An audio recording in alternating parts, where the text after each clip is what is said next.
Hi and hello everyone. Welcome to Sprint UPSC.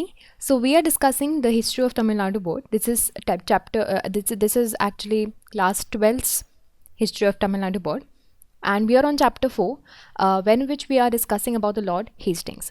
So this is a summary chapter. Here we are going to revise this entire chapter in one go. तो हम quickly इस chapter को फटाफट से revise कर लेंगे.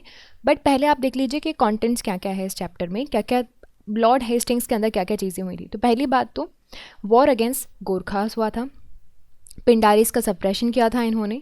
फिर उसके बाद मराठा कॉन्फिडेंसी किस तरह से डाउनफॉल में आई, थर्ड मराठा वॉर के बाद कैसे चली गई, क्या डिफीट के कॉजेज़ थे मराठास के, सबसे मेन कॉजेज़ क्या थे मराठा की डिफीट के, हेस्टिंग्स के अंदर क्या क्या रिफॉर्म्स हुए, और फाइनली उनके एस्टिमेट्स. सो ये सारी चीज़ें जो हैं हमने पढ़ी हैं चैप्टर 4 में, पूरे के पूरे लॉर्ड हेस्टिंग्स के बारे में. This is going to be a summary session, तो हम यहाँ पे क्विकली ये सारी चीज़ों को रिवाइज करेंगे. सो देखिए, basically when we talk about Hastings, तो ये गवर्नर जनरल बन गए थे 1813 में. 1813 में इनका ये गवर्नर जनरल बन गए थे, और इनकी जो पॉलिसी थी, फॉरवर्ड पॉलिसी, काफ़ी विगरस थी. उन्होंने काफ़ी एक्सटेंसिव वॉर करवाए हैं, ठीक है. और क्योंकि देखो, जब ये आ रहे थे, जब इन्होंने अपनी जो पोजीशन है वो गेन की थी भारत में, तो यहाँ पे छोटे छोटे छोटे छोटे रिवॉल्ट्स हो रहे थे, जैसे कि पिंडारीज थे, गोरखास थे, राजपूत वगैरह थे. तो कुछ कुछ बीच बीच में सप्रेशंस इनको करने पड़े बीच बीच में. तो देखो, जब आप यहाँ पे देखोगे, जब इन्होंने अपनी पोजीशन है अज्यूम की भारत में, तो इनके पास बहुत सारे थ्रेट्स थे. तो इन्होंने सोचा कि अब क्या करें, ये अपनी जो पोजीशन है वो डिटरमाइन करें by suppressing these Pindaris and Gorkhas. अब कैसे करेंगे ये, वॉर वगैरह करके, और मराठास को भी इनको हराना था. ये सारे थ्रेट थे इनके सामने. तो सबसे पहले गोरखास की बात करते हैं. तो नेपाल वाले रीजन में पाए जाते हैं, एक्चुअली नेपाल के रीजन के लोग हैं. नेपाल, अगर हम 1768 की समय की बात करें, तो एक पावरफुल गोरखा स्टेट हुआ करता था. As a powerful Gorkha state जो है वो एमर्ज किया था. अब जो गोरखा का है, अब क्या है ना, जैसे जैसे कि ब्रिटिशर्स ने अपने पावर एक्सटेंड करते गए, तो जो आपका लोअर तराई वाला रीजन है, यहाँ तक बॉर्डर शेयर होने लगी थी, यानी कि ब्रिटिश टेरिटरी समझ लीजिए और ये नेपाल समझ लीजिए. तो ठीक है, तो दोनों के बीच में इधर को भी टेंशन था, इनको भी टेंशन था. तो फिर गोरखास का एग्रेशन भी शुरू हो गया ब्रिटिश टेरिटरीज के ऊपर, और उसकी वजह से वॉर स्टार्ट हो गया, है ना. और 1814 में गोरखास ने ब्रिटिश के जो पुलिस पोस्ट है वहाँ पे अटैक कर दिया. 18 पुलिसमैन मारे गए. इसकी वजह से हेस्टिंग को गुस्सा आया और फिर इनकी लड़ाई हो गई. उसकी वजह से आप समझ सकते हैं कि कैसे फिर क्या ही उसका परिणाम होगा. अमर सिंह थापा, जो आपके नेपाल की आर्मी से थे, उनको सरेंडर करना पड़ा. और फिर 1816 में ट्रीटी हुई फाइनली वॉर के बाद, सगौली की ट्रीटी ऑफ सगौली.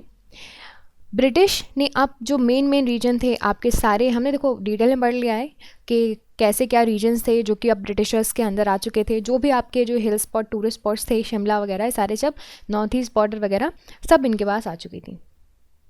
अब बात करते हैं पिंडारीज को कैसे सप्रेस किया. सो जब हम पिंडारीज के ओरिजिन की बात करते हैं, it is lost in obscurity. And पहला रेफरेंस आपको मुग़ल के टाइम के वक्त में मिला था, जब मराठा का इन्वेजन हुआ था. किसी कास्ट क्रीड से बिलोंग नहीं करते, आर्मी में बिना पेमेंट के ये जो है सर्व करते हैं, and they were allowed to plunder also. 1812 में पिंडारीज ने मिर्ज़ापुर शहाबाद का डिस्ट्रिक्ट प्लंडर किया. 15 में निज़ाम के डोमिनियन को प्लंडर किया. 16 में नॉर्दर्न सर्कस वगैरह में प्लंडर किया. तो अब हेस्टिंग्स को गुस्सा आने लगा. हेस्टिंग्स को लगा कि अब इनको सप्रेस करना चाहिए. तो फिर उसके बाद यू कैन अंडरस्टैंड कि किस तरह से हेस्टिंग ने वॉर रेज किया होगा, और धीरे धीरे पिंडारीज को भी इन्होंने एलिमिनेट कर दिया. नाउ टॉकिंग अबाउट मराठास, अब बचा हुआ है मराठा कॉन्फिडेंसी. तो इसका डाउनफॉल कैसे हुआ.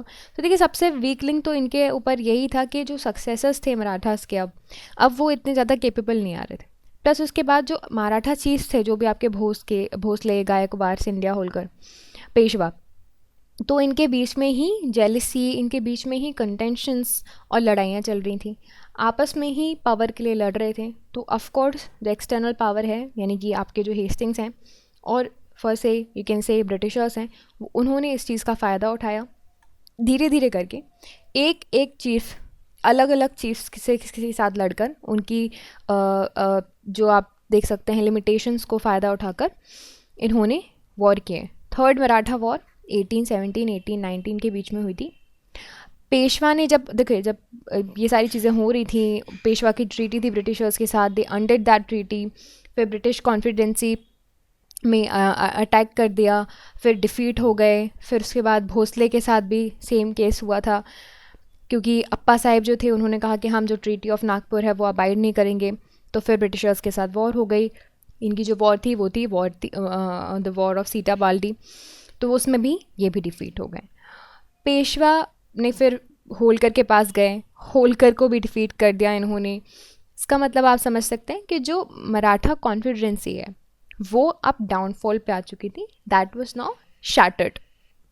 अब देखिए, आप अच्छे थे सिंधिया, गायकवाड़ वगैरह, तो सिंधिया को भी फोर्स किया गया 1818 में कि वो ब्रिटिशर्स के साथ ट्रीटी करें, जिसमें अजमेर जो था that was given to the Nawab of Bhopal, और वो ब्रिटिश की सुजैनिटी एक्सेप्ट करें। सिमिलर केस हुआ आपका गायकवाड़ के साथ, उनको सब्सिडरी अलायंस जो है एक्सेप्ट करनी पड़ी, है ना। तो इस तरह से आप देख सकते हैं कि किस तरह से मराठा कॉन्फिडेंसी का डाउनफॉल हुआ। Now the important fact is कि कॉजेज़ क्या थे इनकी डिफीट के। तो मेजर कॉजेज़ आप देख लीजिए। पहली बात तो लीडरशिप वॉज इनकेपेबल, और जितने भी नए रूलर्स आ रहे थे they were actually incompetent. Military weakness थी मराठास की, ब्रिटिशर्स के पास ज़्यादा बड़े आर्म्स, ज़्यादा अच्छे आर्म्स, एमिनेशन, ट्रेन प्रोफेशनल, सारी कुछ चीज़ें थी। फिर उसके बाद आपस में लड़ रहे थे, that is the mutual bitterness and lack of cooperation. So देखिए, एक तो आपको ये समझना पड़ेगा कि आपस में जेलसी थी, खुद में ही लड़ रहे थे। Along with that there was a lack of cooperation. अगर साथ में मिलकर एक ही एक्सटर्नल फोर्स के खिलाफ लड़ते तो शायद चीज़ें कुछ और हो सकती थी। फिर इनके रिलेशंस जो थे दूसरे प्रिंसेस के, यानी कि सिर्फ और सिर्फ मराठास किंगडम की बात नहीं कर रहे हैं, जो नवाब और दूसरे प्रिंसेस हुआ करते थे हमारे देश में, उनके साथ भी काफ़ी अच्छे नहीं थे। And Marathas they fail to estimate correctly the political and diplomatic strength of Britishers, क्योंकि वो उनको लगा कि बिजनेस करेंगे चले जाएंगे, पर उनको ये नहीं पता था कि अगर ये रूल करने लग गए तो उनको ही हटा देंगे। नाउ हेस्टिंग्स के रिफॉर्म के बारे में बात करते हैं। इन्होंने रैयतवाड़ी सिस्टम जो है, लैंड रेवेन्यू, वो इंट्रोड्यूस किया था मद्रास प्रेसिडेंसीज में, ठीक। एंड एक्चुअली इन्होंने अप्रूव किया था, which was introduce by sir Thomas Monroe. In the sphere of judiciary इन्होंने कॉर्नवालिस कोड को इम्प्रूव किया। पुलिस सिस्टम एक्सटेंड किया गया था बंगाल के बहुत सारे रीजन्स में। इंडियन मुंसिफ का इंपॉर्टेंस बढ़ गया था इनके टाइम पे। There was a separation of judicial and revenue departments, है ना। एंड इन्होंने वर्नाकुलर स्कूल्स ऑफ मिशनरीज वगैरह के फाउंडेशंस पे ज़्यादा फोकस किया है। इसी वजह से 1817 में हिंदू कॉलेज इस्टेब्लिश किया गया था कलकत्ता में, एंड वहाँ पे वेस्टर्न साइंसेज और इंग्लिश वगैरह सिखाए जाते थे। And he was a pattern of freedom of press, तो वो काफ़ी ज़्यादा इंकरेज भी करते थे। उन्होंने सेंसरशिप वगैरह जो है एबलिश की थी 1799 में।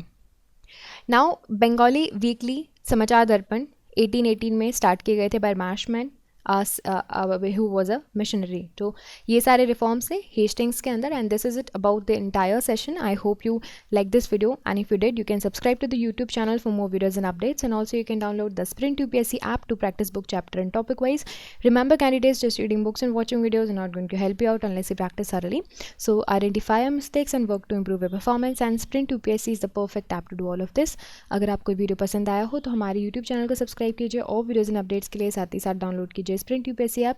यहाँ पर आप अपनी books chapter and topic wise practice कर सकते हैं। देखिए, सिर्फ बुक पढ़ने से और वीडियोस देखने से मदद नहीं मिलेगी जब तक आप अच्छे से प्रैक्टिस नहीं करोगे। तो अपनी मिस्टेक्स को जानिए एंड परफॉर्मेंस को इम्प्रूव कीजिए, और स्प्रिंट यूपीएससी के लिए परफेक्ट ऐप है। I will see you soon in the next video. Thank you very very much.